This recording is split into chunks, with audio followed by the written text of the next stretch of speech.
फिर दिन हुआ पुरानी रात का, करे सो शुक्र हम खुदा की जात का, खुदा की जात का, नया फिर दिन हुआ। आज की आयत। उसने उनसे कहा, मुझे बड़ी आरज़ू थी कि दुख सहने से पहले ये फसा तुम्हारे साथ खाऊं। लूका 22 बाब 15वीं आयत। अजीज़ों, दुनिया में बसने वाली तमाम कौमों की कारकर्दगी, प्लानिंग और किसी भी मिशन की तफसील तहरीर करके विरसे के तौर पर महफूज कर ली जाती है। वक्त और हालात के मुताबिक तहरीर होने वाले इन वाक़यात को किसी भी कौम की तारीख़ कहते हैं और इनको लिख कर महफूज करने वाले मुर्रखीन कहलाते हैं। याद रहे, इब्तिदा में सिर्फ 6 दिन लगे। कुल कायनात खालिक खुदा के हुक्म से वजूद में आई। आखिर में बनी नौ इंसान की तख्लीक थी जो खालिक की सूरत और शबीह पर उसके हाथों से मिट्टी लेकर बनाई गई, जिसका बुनियादी मकसद खालिक के साथ रफ़ाकत और उसके नाम को जलाल देना था।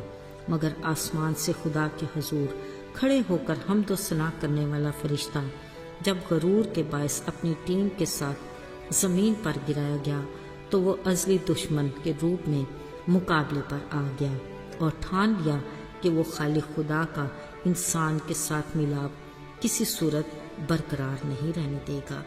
अपनी इसी प्लानिंग के मुताबिक उसने हवा को लालच देकर उससे नाफरमानी का मुर्तकब किया, जो गुनाह के बायस आपस में दूरी का बायस बना।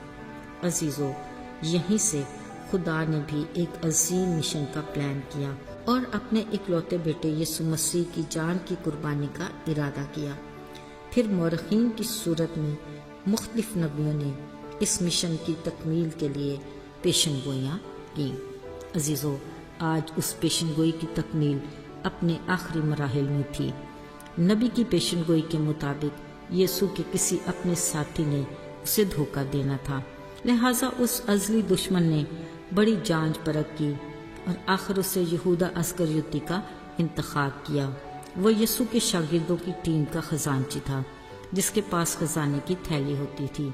उसे इस थैली को भरने का शौक भी रहता और लालच भी।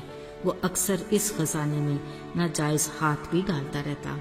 इब्लीस ने उसकी इसी खसलत से फ़ायदा उठाकर एक प्लान बनाया और चुपके से यहूदा अस्करियोती के दिल में डाल दिया। अब जरा देखिए जनाब, अपने यीशु के गुण गाने वाला हैरत अंगेज तौर पर उसके दुश्मनों से जा मिला और उसको पकड़वाने के वादे के बदले में 30 सिक्के लेकर खजाने की थैली की बजाय अपनी जेब में डाल लिए। अजीजों, इसी दिन आखिरी फसा के लिए यीशु ने अपने शागिर्दों को मदऊ किया हुआ था।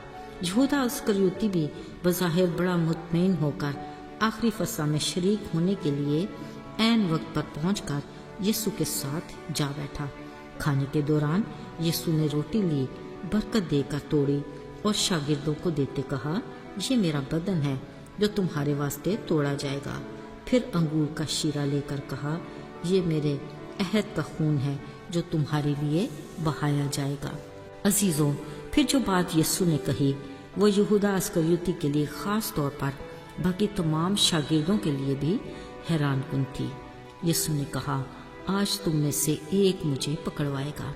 बिलाशुबा सब ने बारी बारी परेशानी से पूछा, यीशु क्या मैं? यीशु ने कहा, जिसने तबाक में मेरे साथ हाथ डाला है वो। अस्करियोती ने फिर ज़ाहिरी परेशानी से ही पूछा, आए रबी क्या मैं? यीशु ने कहा, हाँ तूने खुद ही कह दिया। अजीजों, कलाम में लिखा है, उसी पल वो उठकर बाहर चला गया। जब फसा खत्म हुई तो वो गीत गाकर जैतून पहाड़ के पास गेत्सेमनी बाग में दुआ के लिए चले गए। अजीजों, आइए अब जरा चलते हैं गेत्सेमनी बाग की तरफ, जहाँ एक बड़े पत्थर के पास तन्हा शख्स बैठा दुआ में मशगूल था। लग रहा था कि वो किसी करब में मुब्तला है। दूसरी तरफ अचानक सिपाहियों की एक पलटन सरदार काहिनों और फरीसियों के हमरा मशलों और हथियारों से लैस नमूदार हुई। देखकर लगा यकीनन ये किसी बड़े मिशन पर हैं। باغ میں داخل ہوتے ہی ہر کسی کی نگاہیں مطلوبہ شخص کی متلاشی تھیں۔ اچانک سامنے سے نمودار ہونے والے شخص نے پوچھا، تم کس کو ڈھونڈ رہے ہو؟ کسی نے آگے بڑھ کر کہا، یسوع ناصری کو۔ جواب ملا، وہ تو میں ہوں۔ اسی پل یہودا اسکریوتی سامنے آیا اور یسوع کے بوسے لیے۔ یہ سب کیا ہے؟ شمعون پطرس نے سوتی جاگتی آنکھوں سے دیکھا اور کہا، اور تلوار کو میان سے نکالا اور سردار کاہن کے نوکر کا کان اڑا دیا۔ یسوع نے اسے حکم دیا، تلوار کو واپس میان میں رکھ، اور اس کے کان کو چھو کر اچھا کر دیا۔ فوراً ہی حیرت زدہ پلٹن حرکت میں آئی اور یسوع کو گرفتار کر لیا۔ اب فاتح پلٹن اپنے قیدی کو لے کر سردار کاہنوں کے روبرو پیش ہوئی۔ قیدی یسوع ناصری سے کچھ دیر پوچھ گچھ کے بعد جب کوئی جرم ثابت نہ ہوا تو اسے پلاطوس کی عدالت میں لے گئے۔ یہاں بھی سوال جواب کے بعد حاکم نے نفی میں سر ہلایا اور کہا، میں تو اس میں کوئی ایسا جرم نہیں دیکھتا کہ اسے سزا دی جائے، مگر لوگوں کا ایک ہی فیصلہ تھا، لہٰذا اس نے تنگ آ کر پانی منگوایا اور اپنے ہاتھ دھو کر خود کو بری کر لیا۔ مگر لوگوں کے پرزور اصرار پر حتمی فیصلہ یہی ہوا کہ اس قیدی یسوع ناصری کو، جو خود کو یہودیوں کا بادشاہ کہتا ہے، لہٰذا اسے مصلوب کیا جائے۔ عزیزو، یہ عید فصح کی تیاری کے دن تھے۔ دستور کے مطابق ایک قیدی کو رہا کیا جاتا تھا، لہٰذا سرکار نے سوچا، چلو ایک کوشش اور صحیح، شاید بے گناہ یسوع ناصری کی رہائی کی کوئی صورت نکل آئے۔ لہٰذا برابا نامی ڈاکو کو قید سے نکال کر یسوع ناصری کے ساتھ عوام کی عدالت میں پیش کیا گیا۔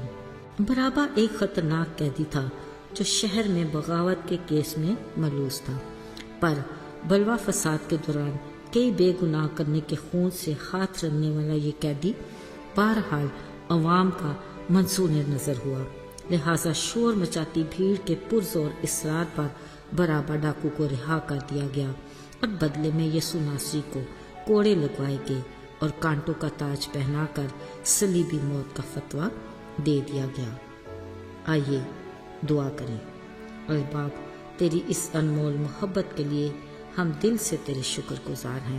تیرے دکھ اٹھانے اور مار کھانے سے ہمیں گناہ کے مرض سے شفا ملی۔ توفیق عطا کر کہ اسی خوشخبری کو دکھی انسانیت تک پہنچائیں تاکہ وہ بھی شفا پا کر ہمیشہ کی زندگی کو تحفے میں لے سکیں۔ یسوع کے نام میں آمین۔